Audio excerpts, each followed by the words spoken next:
नमस्कार दोस्तों।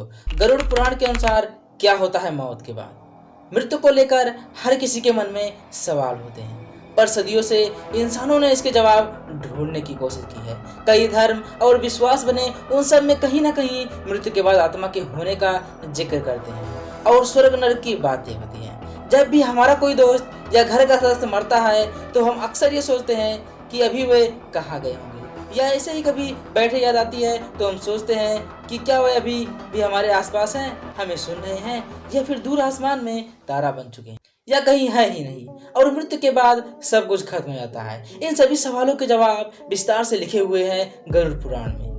गरुड़ पुराण हिंदू धर्म के 18 प्राचीन महाकाव्यों में से एक है। यह वैष्णव साहित्य का एक भाग है और भगवान विष्णु और गरुड़ के बीच मनुष्य जीवन के अर्थ को लेकर वार्तालाप के रूप में लिखा हुआ है। गरुड़ पुराण में मृत्यु के बाद जीवन, अंतिम क्रियाक्रम और पुनर्जन्म जैसे बातों पर विस्तार से चर्चा है। इसलिए हिंदू में इंसान की मृत्यु के बाद आखिरी क्रियाक्रमों के समय इसका उच्चारण किया जाता है। हमने आपके लिए गरुड़ पुराण से खासकर इन्हीं सवालों के जवाब ढूंढे हैं और इस वीडियो में बताने जा रहे हैं।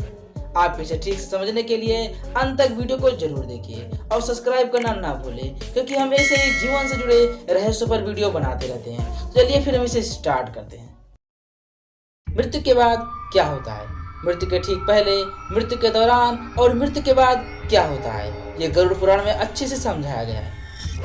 जब एकदम से कोई इंसान की मृत्यु होती है तो हमारा रिश्ता एकदम से टूट जाता है और अक्सर ये कामना करते हैं कि क्या उनसे फिर कभी मिलना होगा या बात हो पाएगी। असल में मृत्यु एक बहुत ही इंटरेस्टिंग प्रक्रिया है और कुछ भागों में ये पूरी होती है, जो कि इस प्रकार है।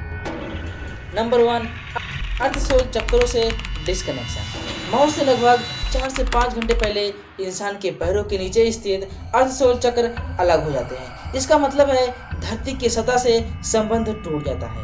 इंसान के मृत्यु से कुछ घंटे पहले पैर ठंडे पड़ जाते हैं। जब मृत्यु का सही समय आता है तो कहा जाता है कि मृत्यु देवता यम आते हैं और आपकी आत्मा को लेकर चले जाते हैं। नंबर 2, एस्ट्रल कॉर्ड टूट जाता है।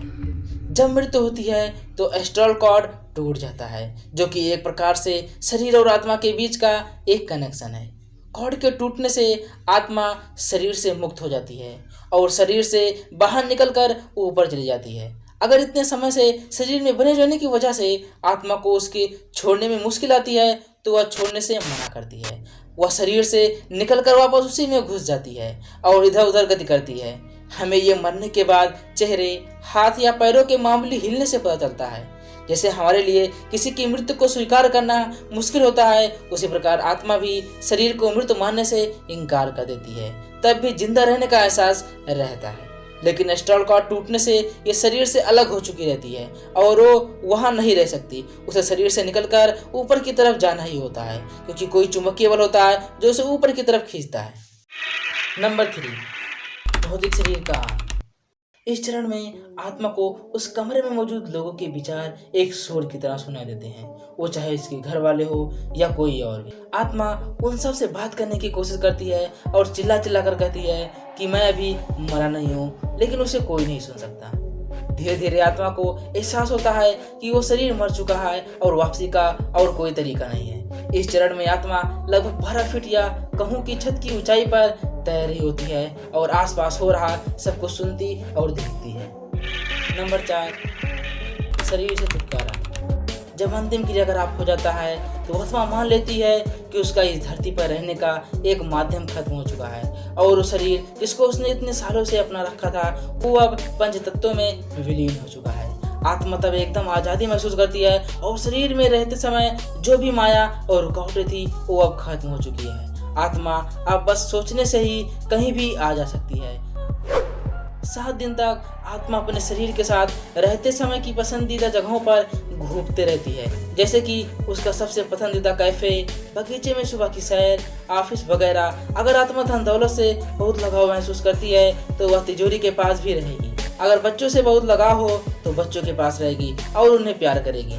7 दिन बाद आत्मा अपने परिवार और धरती को अलविदा कहती है, इस धरती से दूर होने लगती है और दूसरी दुनिया में प्रवेश करती है। नंबर 5, सुरंग।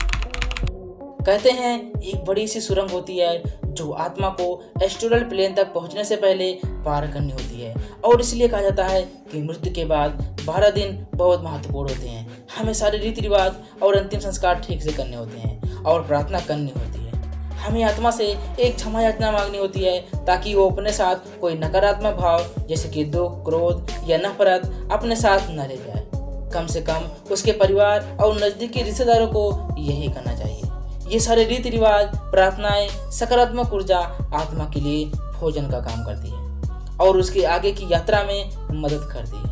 उस सुरंग के अंत में बहुत तेज रोशनी होती है जो ये दर्शाती है कि आत्मा एस्ट्रल वर्ल्ड में प्रवेश कर रही है। लेकिन अगर उसके घर वाले रीति रिवाज और प्रार्थना नहीं करते हैं तो वह आत्मा सुरंग को पार नहीं कर पाती और यही धरती पर फंस जाती है। वो ना तो एस्ट्रल प्लेन तक पहुंच पाती है और ना ही धरती पर कोई शरीर में होती है, इसलिए धरती पर वो भटकती रहती है। इसलिए किसी की मृत्यु के बाद भी उसके परिवार को अपनी जिम्मेदारी अच्छे से निभानी चाहिए और उसकी आत्मा को अंतिम यात्रा में मदद करनी चाहिए। नंबर 6, पूर्वजों से मिलान।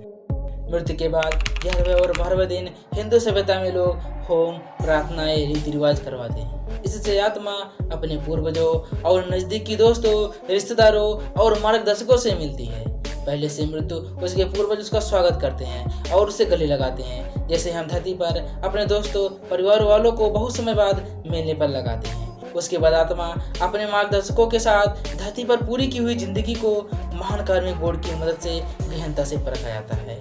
यहीं पर एक प्रकाश की उपस्थिति में उसका जीवन देखा जाता है। नंबर 7, जीवन का सार। यहाँ पर कोई जज नहीं होता और ना ही कोई भगवान।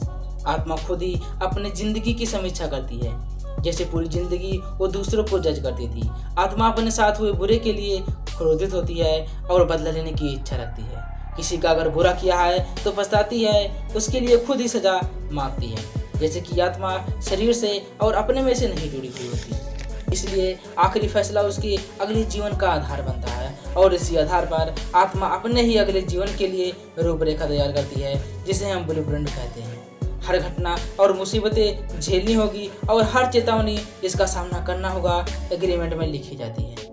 यहाँ तक कि आत्मा उम्र, व्यक्तित्व और हालत भी खुद ही चुनती है। उदाहरण के लिए किसी इंसान ने पिछले जीवन में किसी की बेरहमी से हत्या की और मरने के बाद जीवन की समीक्षा करते हुए उसे बहुत पछतावा हुआ और उसकी सजा खुद को देने के लिए आत्मा अगले जीवन में खुद को किसी बीमारी से ग्रस्त होने का दर्द देती है या अन्य कोई मुसीबत जिससे उसे अपने किए के लिए सजा मिले। खुद को खुद ही जज करके आत्मा ब्लूप्रिंट बनाती है।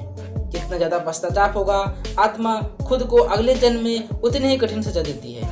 इसलिए कुछ गलत करने पर किसी को माफ करना और किसी से माफी मांगना बहुत जरूरी है और हमें अपने जीवन में इसे अपनाना चाहिए। अपने विचारों और भावों को शुद्ध रखना चाहिए, क्योंकि हम उनको मृत्यु के बाद भी लेकर जाते हैं, क्योंकि वह हमारे कार्मिक बोर्ड पर छप जाते हैं। जब अगले जन्म का ब्लूप्रिंट तैयार हो जाता है तो कुछ समय खाली होता है, जिसे कूलिंग पीरियड कहते हैं।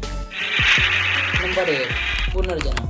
एग्रीमेंट में जो हमने चुना है हम उसी हिसाब से जन्म लेते हैं। हम खुद ही अपने माता पिता चुनते हैं और माँ के गर्भ में या तो एक फॉर्मेशन के समय या चौथे 5वें महीने में प्रवेश कर जाते हैं। कभी कभी तो जन्म से एकदम पहले भी। ये ब्रह्मांड इसी तरह से डिजाइन किया गया है और हमारे जन्म के स्थान और समय से हमारी कुंडली बनती है, जो कि जिंदगी का ब्लूप्रिंट होती है।